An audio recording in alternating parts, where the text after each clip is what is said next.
ঈদ মানে স্পেশাল সেমাই আইটেম।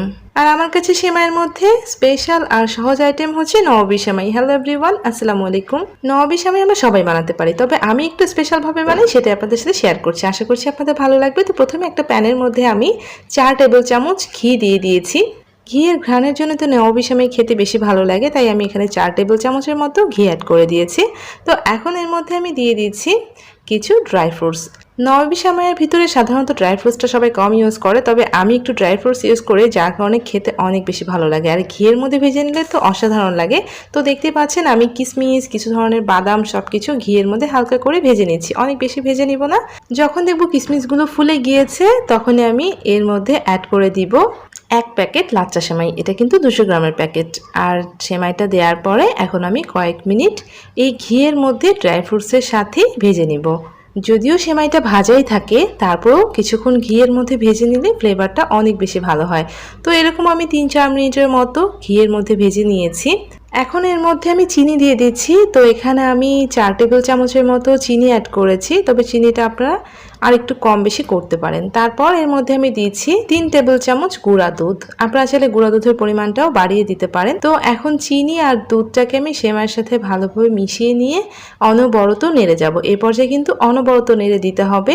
আর যতক্ষণ না চিনিটা কিছুটা গলে যাচ্ছে, ততক্ষণ পর্যন্তই নেড়ে চেড়ে ভেজে নিতে হবে। আর দেখতে পাচ্ছেন চিনি আর গুঁড়া দুধটা দেওয়ার কারণে সেমাইয়ের কালারটা আরও কিছুটা লালচে হয়ে যাবে। আর অবশ্যই অনবরত নেড়ে দিতে হবে, যেহেতু চিনি আর গুঁড়া দুধ রয়েছে, খুব দ্রুত কিন্তু পুড়ে যাবার সম্ভাবনা থাকে, তাই আপনারা অনবরত নেড়ে যাবেন। এখন আমি এভাবে সেমাইটাকে সেট করে নিলাম। তারপর চুলা আঁচটাকে একদম লো করে দিয়েছি, দেওয়ার পর ঢাকনা দিয়ে ঢেকে 3-4 মিনিট ঢেকে রাখছি। অবশ্যই চুলা আঁচটা একদম লো করে রাখতে হবে। আপনারা 5 মিনিট পর্যন্ত ঢেকে রেখে দিতে পারবেন, এতে করে চিনিটা অনেকটা গলে যাবে। যদিও এই চিনিটা পুরোপুরি গলে যেতে অনেক সময় লাগে, তো আমি 3-4 মিনিট চুলার আঁচ একদম লো করে দিয়ে বসিয়ে রেখেছিলাম। তারপর দেখেন নেড়ে দিচ্ছি, আর সেমাইয়ের কালারটা দেখেন চেঞ্জ হওয়া শুরু করেছে, কারণ চিনিটা গলে যাবে আর সেমাইয়ের কালারটা আরেকটু লালচে হওয়া শুরু করবে। আর চিনিটা কিন্তু একদমই গলে যাবে না, একদমই গলতে গেলে আপনাকে অনেকটা সময় ধরে রান্না করতে হবে। তো আমি এরকম 8 থেকে 10 মিনিটের মতো অনবরত নেড়েচেড়ে রান্না করে নিয়েছি, মানে ভেজে নিয়েছি। আর চিনিটা কিছুটা গলেও গিয়েছে, দেখেন পুরোপুরি কিন্তু গলে যায়নি, খুব সুন্দর একটা ঘ্রাণও ছড়িয়ে পড়েছে। এখন আমি নামিয়ে নিচ্ছি। একটা বাটির মধ্যে আমি নিয়ে নিচ্ছি 2 টেবিল চামচ কাস্টার্ড পাউডার। আমি এখানে ভ্যানিলা কাস্টার্ড পাউডার নিয়েছি, আর পুরো 2 টেবিল চামচে কিন্তু নিয়েছি। আমি একটু কম নিয়েছিলাম, তাই আবার আরও কিছুটা অ্যাড করে দিয়েছি। তারপর এখানে আমি সামান্য একটু দুধ দিয়ে কাস্টার্ড পাউডারটাকে খুব ভালো করে মিশিয়ে নিচ্ছি। আপনাদের কাছে যদি কাস্টার্ড পাউডার না থাকে, আপনারা কিন্তু কর্নফ্লাওয়ার দিয়ে এভাবে গুলিয়ে নিয়ে তারপরে দুধের সাথে কিছুটা ভ্যানিলা এসেন্স কিংবা এলাচ গুঁড়া দিয়ে ক্রিম বানিয়ে নিতে পারেন। তো আমি খুব ভালো করে মিক্স করে সরিয়ে রাখছি। চুলায় প্যান বসিয়ে দিয়ে এখানে আমি 2 কাপ পরিমাণে দুধ দিয়েছি। তারপর চুলাটাকে জ্বালিয়ে নিয়েছি। আমি দুধটা আগে থেকে একবার জাল করে নিয়েছিলাম, একটু ঘন করে নিয়েছি জাল করে, তাতে ক্রিমটা খেতে অনেক মজা লাগে। আমি একটা বলক তুলে নিচ্ছি। আপনারা কিন্তু এখানে গুঁড়া দুধ ইউজ করেও দুধটাকে ভারী করে নিতে পারেন, তাতেও কিন্তু খেতে ভীষণ ভালো লাগে।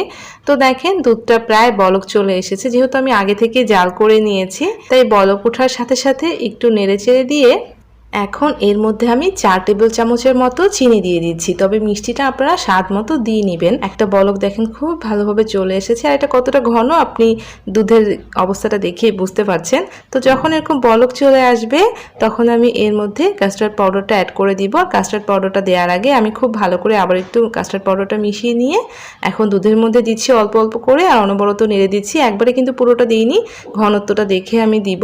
আপনারা চাইলে এই ক্রিমটা অনেক বেশি ঘন করতে পারেন, আবার এরকম একটু পাতলাও রাখতে পারেন।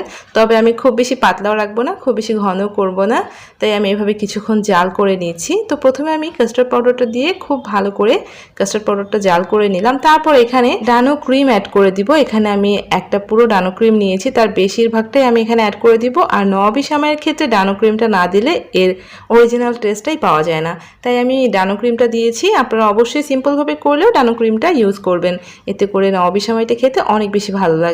তো আমি ম্যাক্সিমামটাই দিয়ে দিয়েছি, সামান্য একটু রেখে দিয়েছি। এখন আমি অনবরত নেড়ে যাচ্ছি, আর আপনাদের দেখাচ্ছি যে আমি কতটুকু দিয়েছি। আমি আরও কিছুটা কিন্তু অ্যাড করে দিলাম, দেখেন অল্প সামান্য রেখে দিয়েছি। তো যতটা ক্রিম দেওয়া যায় খেতে কিন্তু ততটাই বেশি মজা হয়।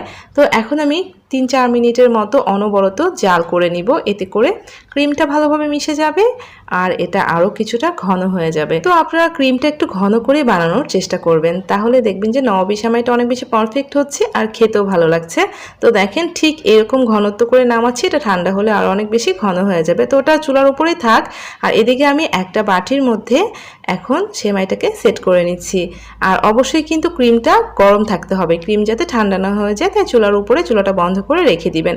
আমি খুব ভালো করে স্প্যাচুলা দিয়ে একটা লেয়ার সেট করে নিয়েছি। তারপর এই যে গরম ক্রিমটা এখন আমি সেমাইয়ের উপরে ঢেলে দিচ্ছি। তো আমি একটু বেশি করে দিয়ে দিচ্ছি, আমি একটা ছোট মোল্ডে করছি, এটা কিন্তু আপনারা আরও বড় মোল্ডেও করে নিতে পারবেন। তো আমি বেশ অনেকটা ক্রিম দিয়েছি।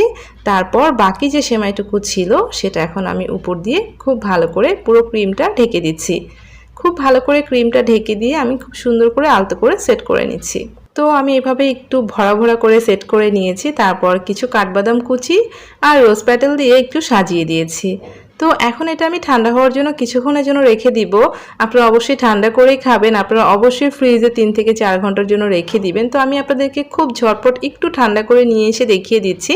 তো এটা যদি আপনারা 3 থেকে 4 ঘন্টা ফ্রিজে রেখে দেন তাহলে দেখবেন যে খুব সুন্দরভাবে সেট হয়ে গিয়েছে। দেখেন ক্রিমটা কতটা ঘন হয়েছে। আশা করছি রেসিপিটা ভালো লেগেছে, এটা খেতে কিন্তু ভীষণ মজা। রেসিপি ভালো লাগলে প্লিজ লাইক দিয়ে চ্যানেলটা সাবস্ক্রাইব করে সাথেই থাকবেন। সবাই ভালো থাকবেন, আল্লাহ হাফেজ।